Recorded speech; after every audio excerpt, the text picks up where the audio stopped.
Encounter is brought to you by the Broome County Council of Churches, where we connect compassion with needs as we inspire growth with dignity. You'll find us in special places throughout the community. For those who remain hungry, we provide meals. For those who are challenged, we build wheelchair ramps. We comfort those who are ill, minister to those who are confined, and we remain an advocate for change and understanding on behalf of every element of our community. Connect and inspire. Encounter the Broome County Council of Churches. Hello, I'm Jeff Kellam. Welcome to Encounter this week, where we're going to be talking about the Lives of Commitment breakfast held recently at the Doubletree Hotel in downtown Binghamton. And our guest is Jessica Wylde, who is the program director of the Faith and Action Volunteers of the Broome County Council of Churches. That's right. So far, so good? Absolutely. The Lives of Commitment breakfast. Lives of Commitment. Many of us have lives of good intentions. We have good hearts, and we know we ought to or should or might be able to. But when you've made that contract with yourself to actually commit to something, then things happen. You put some flesh and bones behind your good intentions. And these volunteers that were honored at the Lives of Commitment breakfast certainly showed that they had made that contract with themselves to serve their communities. Tell us in general about the Lives of Commitment breakfast and what it means. Well, Lives of Commitment breakfast, we have our 17th year that we just completed last Thursday at the Doubletree. It is our biggest fundraiser of the year, and once you get that out of the way, it allows us to keep our programming going. But what the real heart of the Lives of Commitment breakfast is to really give the moment to shine to people who go above and beyond every day, quietly, without expecting recognition.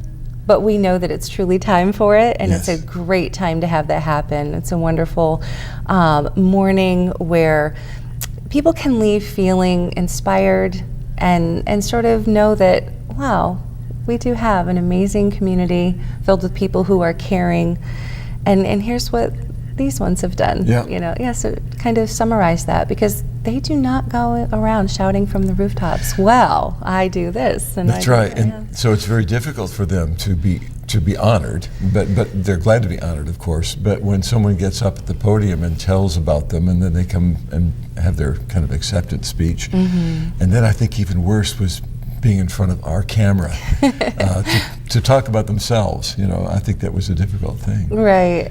I think it is. I think that because they're not seekers of limelight, there are mixed feelings about the recognition. At first, I think there's some real elation at being recognized, Sure. Especially when back last fall, when we said, "Would you accept our nomination? Would to be a recipient of this award?" Wow, I never imagined. Yeah. And then we get into the more formal aspects of what this entails, and then I think maybe a little bit of cold feet starts to happen, because then they realize it will be so public, and it's what they've done so long without any recognition. So, it turned out to be a beautiful day. 4 people will be telling us their stories today at the Doubletree. Let's head on over to the Doubletree and take a look at what the breakfast looked like in general. And you can tell us a little bit about the setup. I mean, how many people were there? At least 350. Wow. And people had some corporate tables. Many corporate sponsors this year, 31. Wow. That went well, didn't it? It did. So people gathered, picked up their name tags. There was that display of the pictures of the volunteers, as well as the keynote speaker. And who was that, the keynote? Ernie Stephenson of Vestal, who does a counseling service for bereaved called Grief Work, was our keynote speaker. And he was once a host for about 500 of these encounter programs. He was, he was a big part of the Council of Churches, and he is now a retired minister. And I cannot tell you how highly people speak of him that have been in his support groups and have received his services. And he's an amazing speaker, as we found out last Thursday. But Full he's of good humor and deep roots in the community. absolutely. Yeah, I learned a lot from Ernie's keynote speech. I was really grateful to hear about the history. Right. So there was some presentations. Joe Selepak kind of closed it out with a wonderful tribute again to the volunteers, and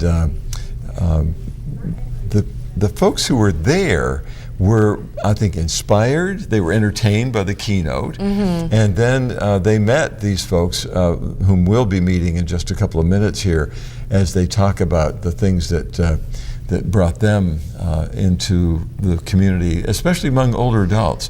Now, this is not strictly older adult ministries that we're talking about, but Well, it goes back to Faith in Action Volunteers being part of a nationwide interfaith volunteer caregiving network. It was initiated by Robert Wood Johnson Foundation, and at the council, our Faith in Action, there's a sort of an affiliate of it, started in 1996. So we do have a mission that helps adults 60 and over maintain independence and quality of life, but these awards are not limited to it, because we have a couple different types of awards that we give out. and there were 3 categories. There's the, Right. let me see if I can do this Okay. without looking at the paper. One is a community award. That's right. And that's Gail Goldberg, and we're going to be talking with Gail first. And then there's also the Faith in Action Volunteers Award. And then there is the Broome County Council of Churches Volunteer Award. Right. So those 3 categories. For instance, Gail is our community honoree because she doesn't necessarily have a history with the Broome County Council of Churches or with Faith in Action Volunteers, although we do serve on committees together because of the work that she does, how it intersects with our mission. But we got to know Gail better through the course of planning for the event and getting her bio and really working with her toward it. And it's been a pleasure because, like I said, she's our community honoree, and we kind of get the nominations from our signature committee. We have a subcommittee that's just, putting their ear to the ground about who in our community really should we be looking to award this year. And it's an exciting process because it's something where we're learning about someone that we don't work with directly. Sure. Well, let's meet Gail. She'll tell her story. She'll show us her muscles from her Tai Chi. And then we'll move on to Frank and Diane Emick, who are the Faith in Action Volunteers honorees, and then David Alexander, who is one of our hosts on the Encounter program. That's right. He'll kind of wind this up. So let's take a look at this as Gail talks about her volunteerism in the community. Rabbi Shagrin was a big influence in having people help out in various committees, etc. And as my children were old enough to join the religious school, I became involved as a parent and a volunteer for Sunday school parties and different things like that. And I became president of the sisterhood at Temple Concord as a result of my involvement. And one day, Rabbi Shagrin called me and asked me to do something. And I said to him, "But Rabbi, why are you calling me? I'm president, I'm doing this." He says, "I've always called the busiest person I know because I know they're going to get it done." And that was part of my introduction to volunteer services. From there, actually, I worked as a volunteer coordinator both for the Binghamton Psychiatric Center and for Broome Developmental Center. So I was interacting with volunteers since 1975. So it's been a lot of years that I've had a relationship professionally with volunteers and then personally as a volunteer myself. We asked Gail if she ever got tired or fatigued from all her volunteer work. Actually, I've never gotten fatigued or given up on any of the programs that I've been involved with. In fact, I'm more energized because of the people I'm working with and the people I'm working for. You get to meet a variety of people with many different needs, And if you can at least help in any sort of way, it makes you feel good and that energizes you. Gail Goldberg's first volunteer work came when her rabbi at Temple Concord volunteered her to be a volunteer. So what advice would she now give to others who are thinking about getting into some volunteer work? Well, one of the things I would do is I would ask them what their interests were, if they had a specific interest, or if they had a specific talent, or a creative idea that they'd like to use and see if it would work. And then I would encourage them to either join me as a partner in something I was doing, or to seek out someone they might know to be a partner. It's often intimidating to make that first step, but if you have someone to do it with, or if you have someone to speak to specifically about what it is you might do, it makes that path a lot easier to follow. Would you show us your muscle again, please? Oh, my muscle, my 14 years worth of lifting, it's right there. And if you could retell that story. Okay. Well, 14 years ago, right when I retired, I found out that they were looking for people to lead classes in osteoporosis prevention. And my friend and I were trained as leaders, and we had friends who were our age and doing nothing to come to a class. And the classes grew. And we settled on, as it turned out, 25 women who regularly came 3 times a week for an hour to lift weights with us. Well, that has mainstayed for these 14 years. And what has happened is we've all become friends. We've all helped each other in good times and in bad. As I said earlier, we've solved all the world's problems, diagnosed all the aches and pains that people might have, and we've also been very sharing in all of whatever needs people have. Frank and Diane Emick were the Faith in Action Volunteer honorees, receiving the award in recognition of their many years of committed volunteering, especially in service to seniors in need, providing transportation and friendly visits through Faith in Action. When he retired, he had a plan.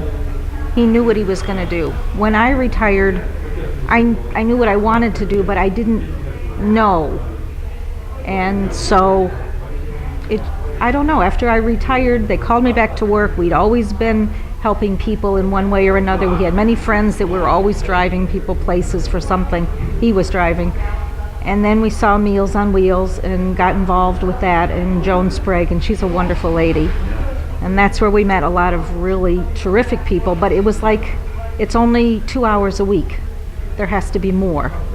And then Paul Farbanish got us involved in Faith in Action. He said, check it out, you might like it. And that's when we started meeting all of our different clients, and each was different, and they were all wonderful. Well, what we do, we started out taking people either to doctor's appointments or grocery shopping.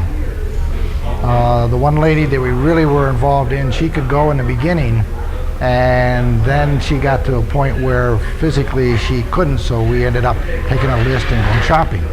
And we still do that. And a lot of times when we go take them to a doctor's appointment, they may say, well, I don't understand what the doctor's telling me. Would you go in with me? And actually, Diane, most of them were women that went, and she'd go in with them and then explain to them, this is what the doctor was telling you, this is what you need to do, and that's pretty much. And if they were having x-rays or some kind of radiology testing, that was his field of expertise, so he could explain to them what their preparation would be before. We asked Frank and Diane